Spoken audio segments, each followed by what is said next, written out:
On continue toujours avec Paul Rhodes sur La non-existence de l'art actuel. Voilà. Résumé tout simplement. Et donc, le Guerre des Bouffons, c'était quoi? C'était une attaque. Soi-disant, on disait que Pergolèse était merveilleux et que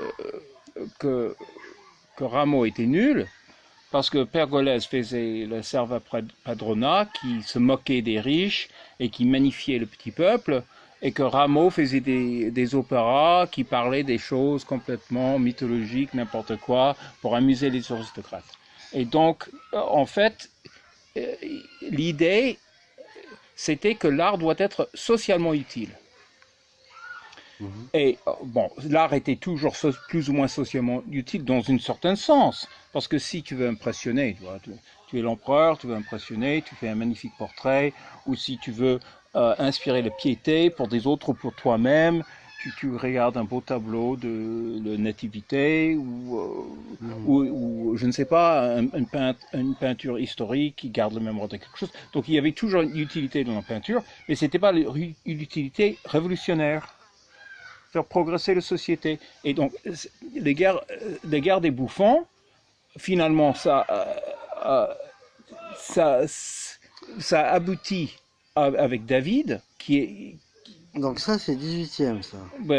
Et la Révolution. Alors, David, qui était le grand élève de Boucher, un des grands élèves, parce qu'il y avait Fragonard aussi.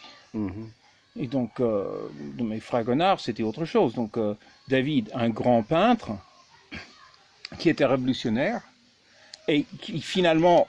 David qui a fait le portrait du sacre de Napoléon. Oui, voilà.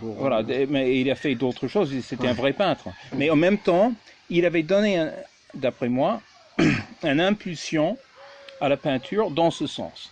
Et en fait, cette impulsion politique avait une conséquence technique sur la peinture. Parce que quand vous voulez vous servir de la peinture pour une chose très spécifique, ce qui est représenté, c'est plus important que la manière de la représenter. C'est-à-dire que de faire une image, lieu de faire une peinture, parce que la peinture implique la manière de faire, de l'art, mais c'est moins important que soit le message est plus important, soit c'est équilibré, soit le message est plus important. Donc éventuellement, on arrive à la peinture académique, les peintres académiques n'étaient pas, soit qu'on appelle académiques, c'est-à-dire les gens comme Bouguereau, etc., c'est pas qu'ils s'occupaient de la révolution ou le progrès social, mais il y avait une impulsion dans la peinture, c'est long à expliquer, il faut aller dans toutes sortes de détails, mais finalement, ils étaient moins concernés avec le véritable problème de la peinture et plus concernés par de bien représenter le trompe-l'œil et une certaine bien-faire qui n'était pas le véritable bien-faire des grands peintres. Est-ce que c'est pas le même débat que aussi en poésie ou avec Mallarmé Peut-être. Et les naturalistes, enfin ceux qui s'occupent essentiellement du style de l'écriture, de bien faire travailler la langue, etc. Et les autres qui leur reprochaient, enfin l'art pour l'art, l'idée de l'art pour l'art. Oui, mais c'est pas exactement ça, parce oui, un peu, c'est un peu ça, mais... Et pas l'art comme vecteur. Oui, mais autrefois, si tu prends Shakespeare, ou si tu prends Dante, ou... c'était naturellement qui...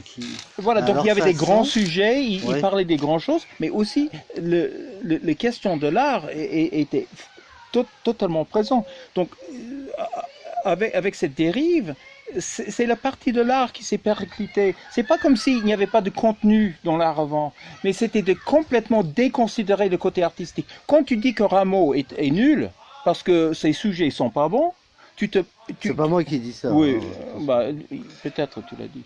Non, je sais pas dit, Rameau. Bon, on va bien regarder dans tes écrits. Ah ouais. T'as pas suivi Diderot pour... Ah non. Non, justement, je me suis mis à l'écart de...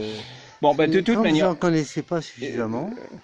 J'ai bien vu que Diderot, il y avait une polémique avec Rousseau. Mais c'est-à-dire que si... Mais je voyais pas je voyais pas l'antécédent. Enfin, Bon, voilà, bon, c'est-à-dire que tu peux dire que les sujets de Rameau, c'est nul, mais tu peux pas dire que c'est pas un grand artiste. Alors, quand tu dis des choses pareilles, et tu es suivi, Et qui est-ce qui disait ça? mais Diderot Oui. et des gens comme ça. Ouais.